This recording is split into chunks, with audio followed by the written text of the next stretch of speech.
इधर गन्ना किसानों के बकाये को लेकर योगी सरकार पर मायावती के आरोपों पर जवाब देने के लिए यूपी सरकार के मंत्री श्रीकांत शर्मा सामने आए हैं। मायावती ने आरोप लगाया था कि यूपी में गन्ना किसानों का 10,000 करोड़ रुपया बकाया है, लेकिन सरकार गलत दावे कर रही है।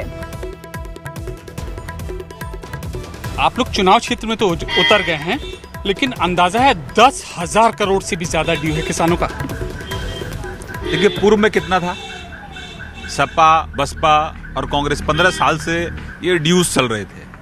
अब आप ये तुलना करो कि हमारी सरकार आने के बाद में हमने कितना क्लियर किया है, तो पॉजिटिविटी भी तो देखना चाहिए। लंबे समय से इन लोगों ने, इनको तो नैतिक अधिकार नहीं है गन्ना किसानों के हितों की बात करना है, क्योंकि जो पॉलिटिकल पार्टी चीनी मिलों को बेच चुकी हों वो कम से कम गन्ना किसानों के बारे में बात ना करें तो ज़्यादा अच्छा है। और आज मुझे बताइए आप कि उत्तर प्रदेश में जिस तरीके से हम लोग काम कर रहे हैं, कहीं किसी का कोई बकाया ना रहे, इस तरह का मैकेनिज्म हम लोगों ने बनाया, क्योंकि हमें बिगड़ी हुई व्यवस्था विरासत में मिली थी हर क्षेत्र में। अब हम विपक्षी पार्टियों की बात हम करते हैं। विपक्षी पार्टी में सुप्रीम कोर्ट ने अहम आदेश दिया है। मुलायम और अखिलेश के खिलाफ जो संपत्ति है उसकी जो जांच चल रही है, उसकी स्टेटस रिपोर्ट मंगाई।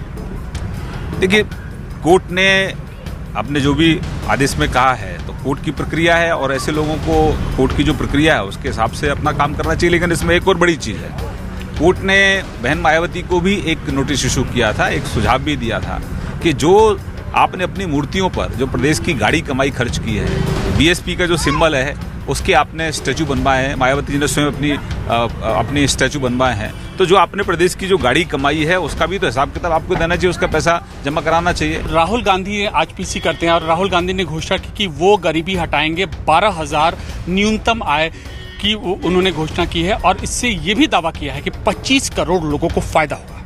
देखिए, राहुल गांधी तो लॉलीपॉप बांटते रहते हैं। आपने गरीबी की बात तो राहुल गांधी की दादी भी करती थी, लेकिन आपने कभी गरीबों के लिए किया कुछ नहीं। आज पूरे देश भर में 2.5 करोड़ घर हैं जहां अंधेरा था, वहां रोशनी तो राहुल गांधी पहुंचा नहीं पाए। बहन बेटियों को शौचालय आप बना नहीं पाए। आप जो गरीब का बेटा है, गरीब का परिवार है, वो स्वास्थ्य के लिए उसके पास कर्ज हो जाता है, उसके पास पैसा नहीं होता है, उसको आप कोई योजना उसके लिए लेकर नहीं आ पाए। और इधर ओडिशा के पूर्व डीजीपी प्रकाश मिश्रा बीजेपी में शामिल हुए। पूर्व डीजीपी प्रकाश मिश्रा को बीजेपी ने कटक सीट से टिकट दिया है। बीजेपी में शामिल होने के बाद उन्होंने पीएम की जमकर तारीफ की। प्रकाश मिश्रा ने पुलवामा हमले पर केंद्र की जवाबी कार्रवाई में भी कसीदे पढ़े।